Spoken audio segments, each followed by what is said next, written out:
Ladies and gentlemen, boys and girls, it's time for the DANTDM show. Please welcome your host, Dan Mayer. Hello, Birmingham! How's it going, guys? This is incredible. Look at the size of this audience. How are you guys enjoying I-61 so far?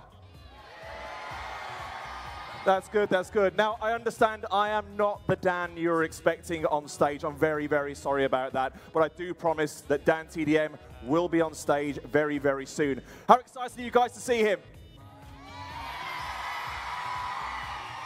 That came off more as sort of mildly thrilled.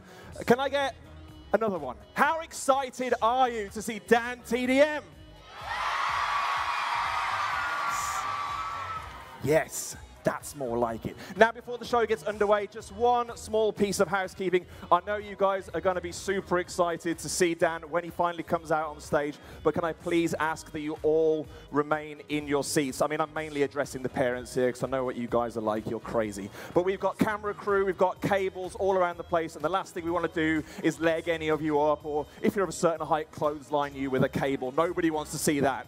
Well, some people want to see that, but they're sick. Now, as you all know, Dan has recently been on a tour of America, a huge tour of America, which we're going to talk about a bit later. But we want to make sure that his return to the UK is met with a bigger welcome than anything he received in America. We want him to have the most memorable welcome he's ever received. And to do that, I'm going to need all of your help. So can you do that, guys? Good. I knew I could count on you. Right. Conveniently, you are split into 3 sections. So, when I point to you guys over on my left, I want you all to say T. So let's try that now. I bet you know where this is going. When I point to you guys in the middle, I want you to say D. Awesome. And now you guys, you are the M's. So let's hear your M. Brilliant. Now we want to get a good rhythm going. So let's try this out. I'll go slowly at first. We want to go.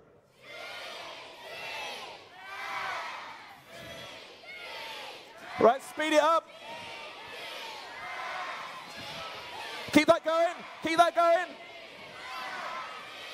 Fantastic. I'd like you now all to give a massive welcome to the one, the only, DANTDM. Press start.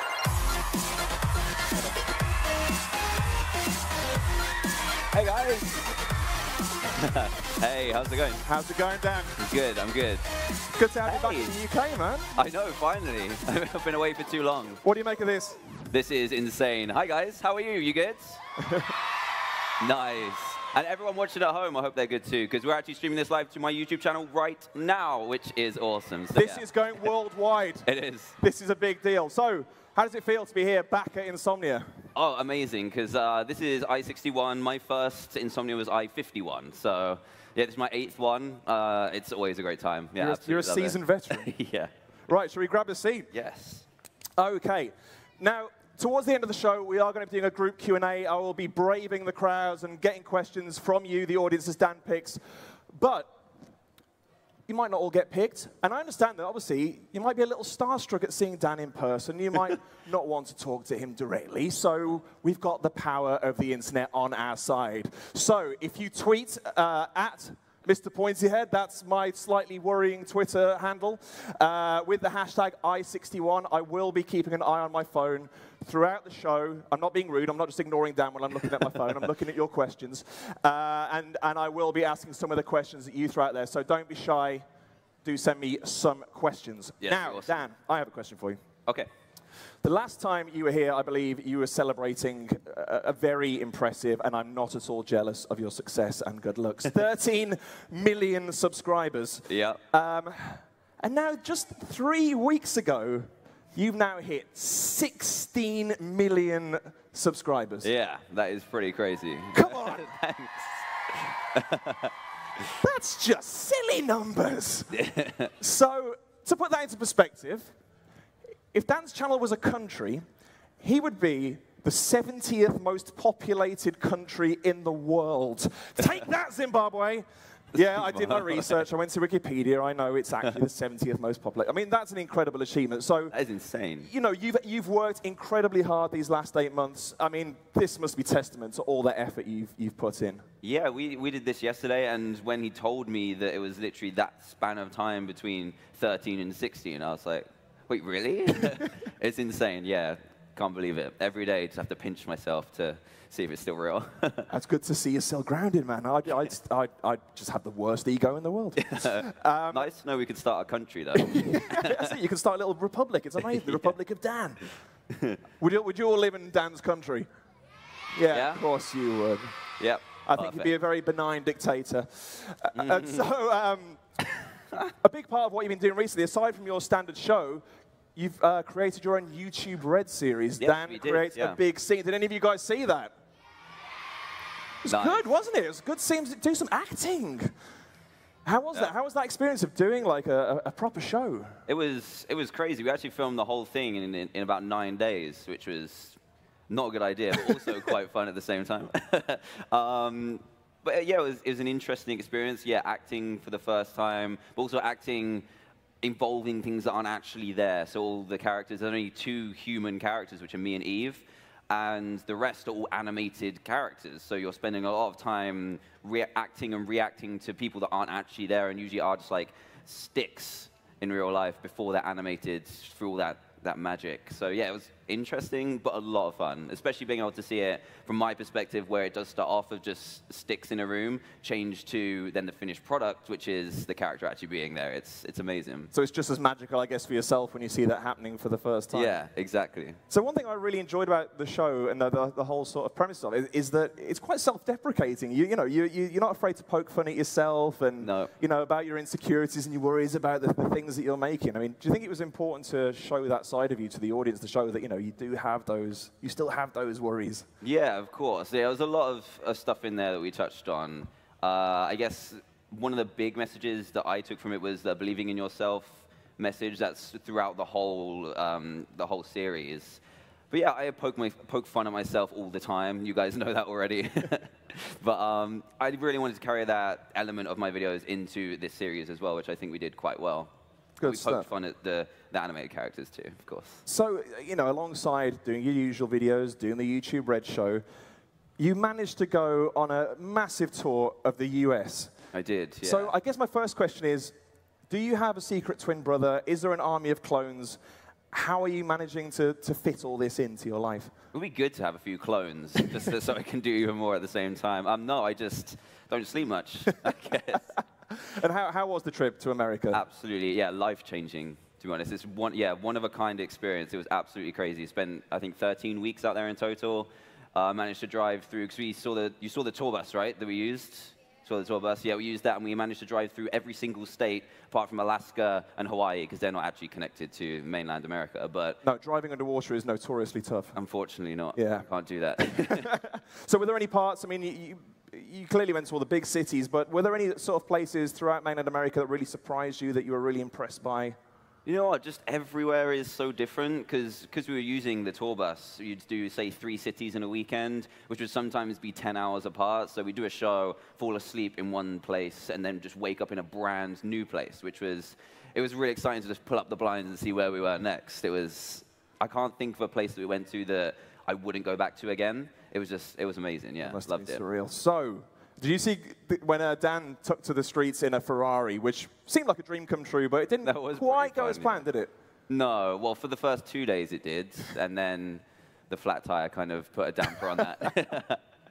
But how was it? How was driving that incredible supercar? I think it was one of the first times I've been to LA. Before I went on the tour, I'd never been to LA before. I've now been 5 times. So that kind of stuff is crazy. But yeah, the Ferrari was a lot of fun. So, you know, you're based in the UK. I guess when you go out on the streets, you're constantly sort of mobbed. People are asking for pictures, for autographs, you know, the whole shebang. How was it when you went to the States? I mean, did your fame follow you, or did you feel like you had a little bit more anonymity out there? It was the same. Obviously, there's a lot more people in the US, but as well, because we were doing the shows in those cities, there were always people around because they were coming to the show, which was cool. But no, I see you guys out and about pretty much everywhere, which is awesome, especially because it's summer holidays at the minute, which I think you've got a little bit left of, right? Tiny little bit left of your summer holidays. Good. But yeah, it's been a lot of fun being able to see everyone out and about. Good stuff. And we've actually got a clip here, I think, that you shot of some of your fans waiting outside the venue in Rosemont, Illinois. I mean, just look at the number of people he's greeted when he comes out here. Hey. I mean, is that an everyday occurrence? Was that an everyday occurrence when you were in the States? Listen, listen. It's so loud. Yeah, it was actually. So people would literally leave the show a few minutes early just to get round because the tour buses were very obvious where they were, and there's usually a stage door. So yeah, most of the people that were in that theater came out to me afterwards. We had this really cool system because I really wanted to see everyone too. We lined everyone up in like 2 single file lines, just did one set of high fives down one side, one set down the other. And if we had it officially done, I'm sure we broke some kind of high five world record. I think you need to get Guinness along the next time you try and do that and get the world record for most high fives in a minute or something. It was great because I could meet pretty much everyone that was in that building, which is great. Brilliant. Now, before you did the American tour, you did something equally epic. You played at one of the most iconic concert venues in the world, the Sydney Opera House. Yeah. Talk me through that. I think to this day, I'm not really going to be able to beat that. That was pretty incredible. I think I came to INSOMNIA. The last INSOMNIA I was at was literally a couple weeks before then.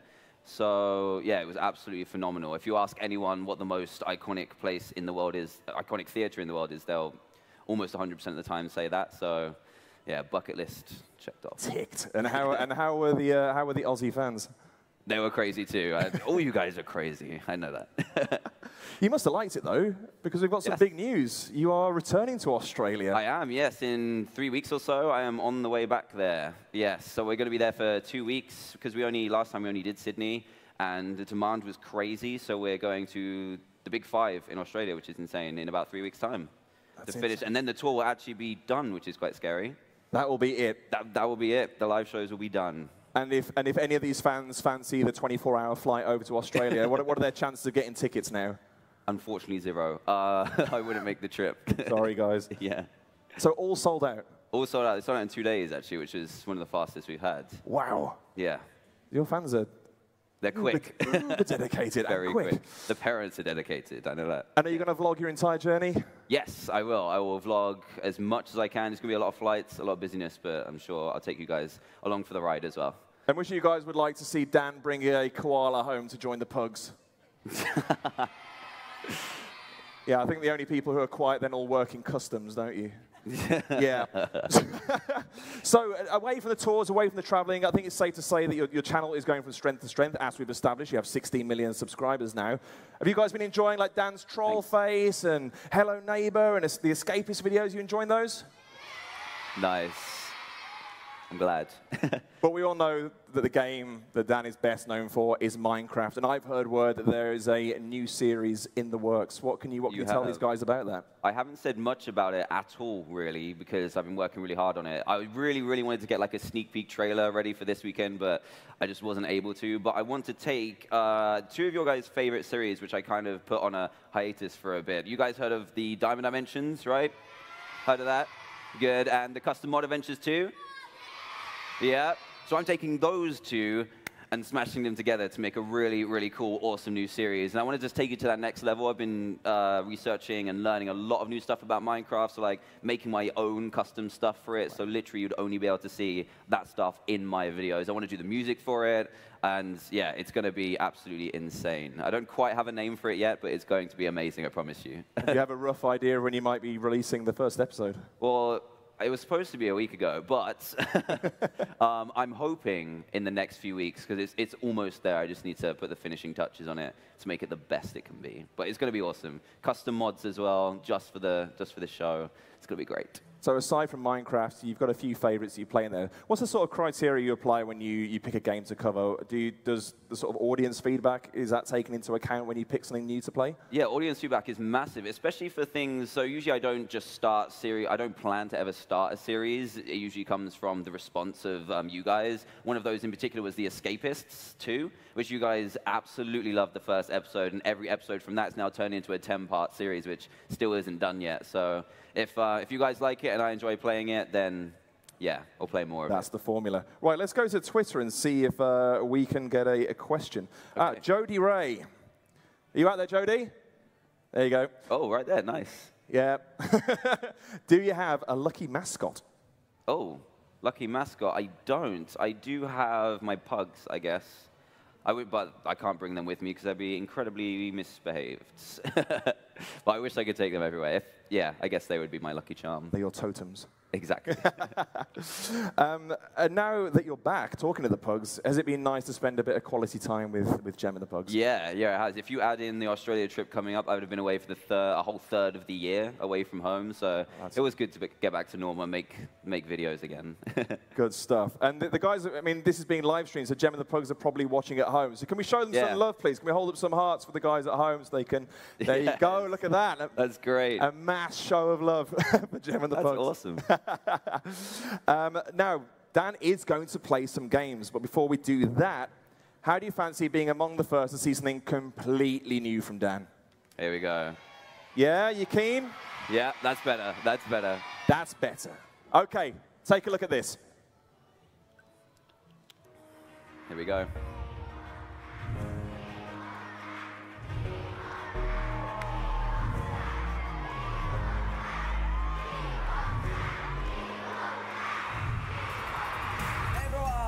Dan here, and welcome back. I won a Nickelodeon award. My diamond play button. That's everything. DANTDM is a phenomenon on YouTube and beyond.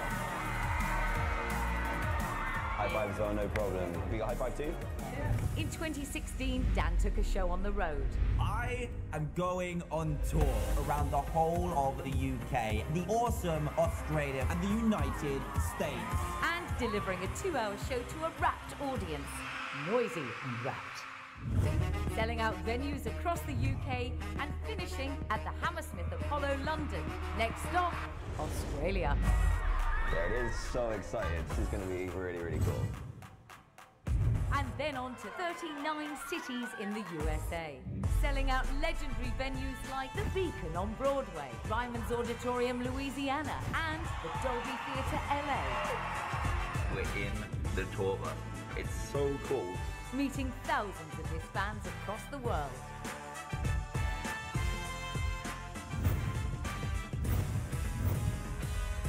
And now you can join the fun because DANTDM on Tour is out on DVD. Tell them about it, Dan. So, I put together this epic show for all of my fans. But then, Dr. Trevor's created my evil twin.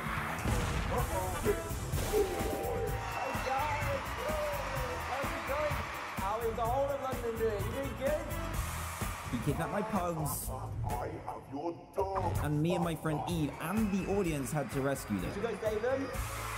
Nobody messes with TDM! Yes! Oh, and Ellie does stand-up comedy. No, really. Eve thinks she can dance.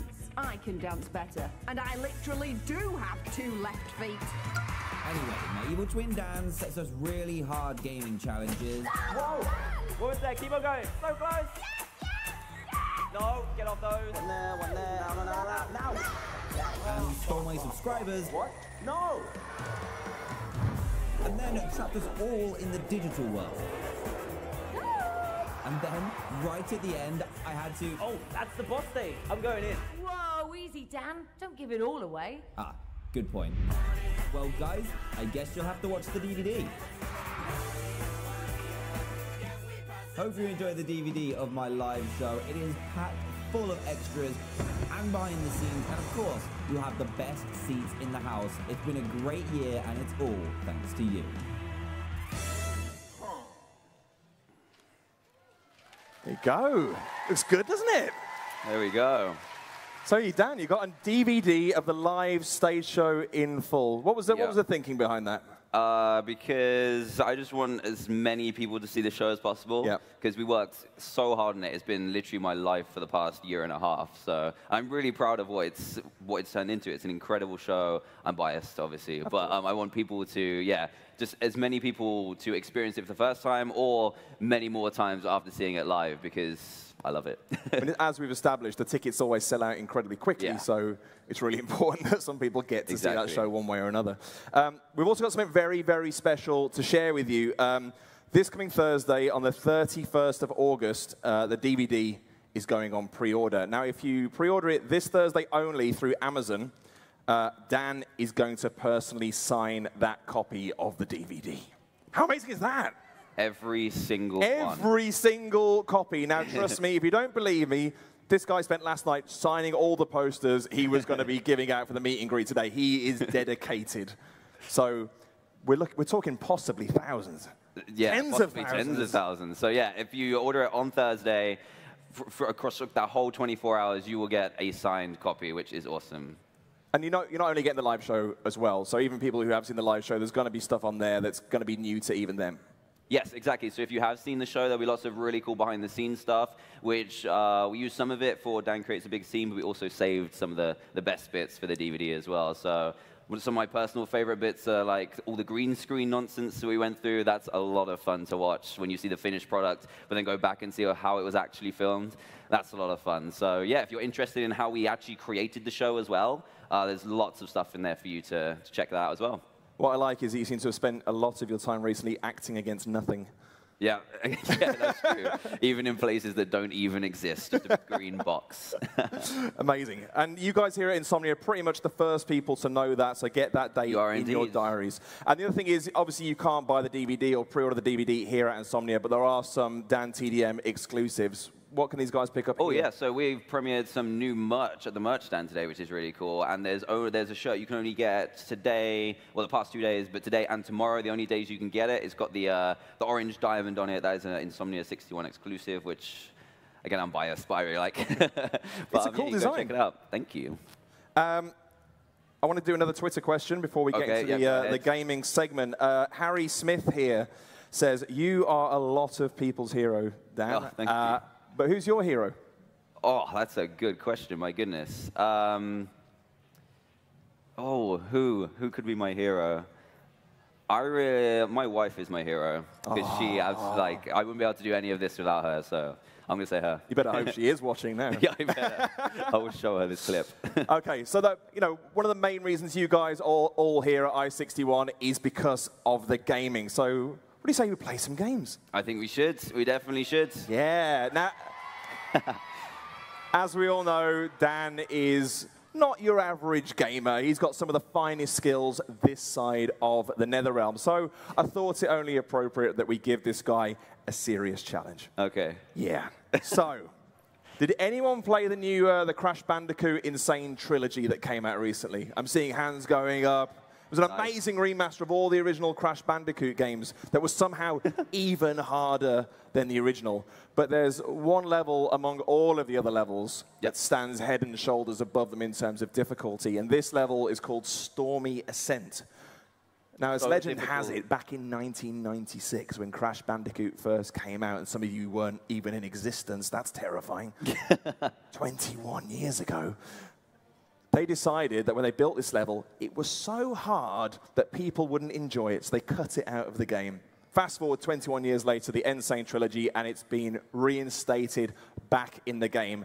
And Dan, I think we're going to give you all of 5 minutes to try and conquer it as well. Great. So the controller is right there. This level is probably harder than Bedrock. So all the best. And just to make your life even harder, I'm going to be throwing even more questions at you while you're playing through it as well. But Dan, if you could take away and just comment on the difficulty you're about to endure. Below the safe, so I hope I have to press yes here. That's fine. And Crash Bandicoot has notoriously long loading screens. There we go. Let's wait. Yeah, I've completed when this came out. Obviously, I played it when I was younger, so I was super excited to play it again. And I've played the whole game, but I didn't realize this wasn't in the original story. It's so hard they didn't even put it in the remaster. Yeah, I think somebody found it like tucked away in the code. Exactly. Right. So apparently, you have to go all the way back. All the way back. Yeah. So they're going to hide it on the... All the way. They've tucked it away to Stormy Ascent. There you go. Oh, there it is. They've had to tuck it away. Teleport to it. So while you're getting that set up, there we go. Leo Van Halen, great guitarist. Can you can you ask Dan what his favorite TV show is? My favorite TV show is Adventure Time. I love Adventure Time. You guys do too? I love Regular Show as well. Is a great one. I've just been getting into Gravity Falls recently as well. That's got so many video game references in it. It does, yeah. I'm only like 3 or 4 episodes in, but it's a good show. I'm also a massive fan of The Walking Dead as well. I love that show. Here we go. Here we go. This is the start of Stormy Ascent, and it gives you a pretty good idea of just how tough this level is. We've got these evil scientists throwing. If the scientists weren't here, this level would be a lot easier. Unfortunately, they are here. So I think the most challenging part of this level, we've got these sort of timed platforms and staircases you have to navigate. And come on, no! Oh, that was close. Okay, I need to time this properly because you need to not only time the platform, but you have to time the stairs as well. That might be too. No, okay. Here we go. No, don't do it! No, jump! Okay, we're not quite dead yet. So earlier, obviously, I was asking what games you picked for your show and talking of fan requests, and we've actually got one in from Ben. Hi, Ben. A real Dan fan, apparently. He says, any chance that Dan could play Portal on his show? That's a classic. Do you ever go back and play some of the classics? You know what? I've never played that before. You really not? None of the Portal games I've ever played, but a lot of people ask me to play it, so I guess... It's not the longest game in the world either. Oh, really? Okay. And there's a sequel as well, right? There's an amazing sequel that you could get your teeth into. Woo, that was close. Please be a checkpoint soon. That's another hard bit of this level, is that there's close to no checkpoints. Very stingy checkpointing. It's nightmarish. Yay, there we go. We've got this creepy guy down here as well. Spin you out the way. Get rid of him. I have a feeling there's a checkpoint maybe up here. I hope so. There's a lot of people who are just saying hi. Hi. We've got Graham, also known as Master G Players. He just wants to say hi. Oh, look at that. Yes. Oh, Ahmed asks, do you think you'll be getting another pug? Oh! I'm going to blame Ahmed for his question. Will we get another pug? Yeah. We weren't meant to have 3, but I guess a 4th couldn't be ruled out. We do need a black pug. That's it. More support. Come on. Yeah, we do need a black pug at some point, which would be good. So I guess I'm not going to rule it out at all. Whoa, okay. There we go. So I had to go all the way back to the beginning that time. There we go. So as we know, you said you shot Dan Creates a Big Scene to a really tight schedule. Kaiden here asks, how long did it actually take to then edit it and put the entire show together? The entire show, I am not the best animator in the world. I'm not an animator at all. So they worked incredibly, incredibly hard to get it out. I'm not actually sure how long it took in total, but I know that the filming days were long and intense, and yeah, we did it over 9 or so days, which was cool. Wow. And then we ended up even filming some extra bits in Australia after we did the shows. So some of the bits that you won't realize through camera trickery is actually in 2 different countries. Done while you were doing the Sydney Opera House. 2 different countries. Wow. Here we go. This is the bit I'm struggling on. There we go. Oh, that's a bad miss. So hard. Okay, I've got 2 chances, even giving me a pity. What's this guy's name again? The Mask? The Mask. I can't remember his name, like but he's giving me another one. Or something like that. Yeah. There you go. Thank we start chatting. Can we get Dan? Oh no, the pressure. The pressure. I don't know if that's putting more pressure on you. I know, right? Oh, that's it. That's it. That's it. Yes, He the made chart it. works. It works. People power. Nice one. That's it. Hey. Okay, please, come on. Man, I wish I had a crowd of 1,000 people chanting every time I got into difficulty on Dark Souls. That would be amazing. There we go. Okay, there we right, go. Here's Let's see if we can hit that checkpoint now. This is a tricky part. That's it. Nice. Yes. Okay, it's this these is the bit I fell off staircases. before. They're nightmarish. I was having a go on this earlier, and I found that if you sort of missed it towards the top and you just kept doing little hop jumps, yes, you could stick around long enough really? before it came back. Yeah, that really helped. Oh, here we go. It's another one of these guys. This punk is here. This is tricky. You got to get a hop jump and then get over and spin bash it. Nice. Get out of here. Now you're finding your rhythm. This is it. Whoa, okay. Nope, don't push me off, please. Here we go. Okay, where are we off to next? I can see a bird. There we go. Oh, the bird hop. This is going to be so hard. You have to bounce off the bird and then hit the step, which is actually quite high.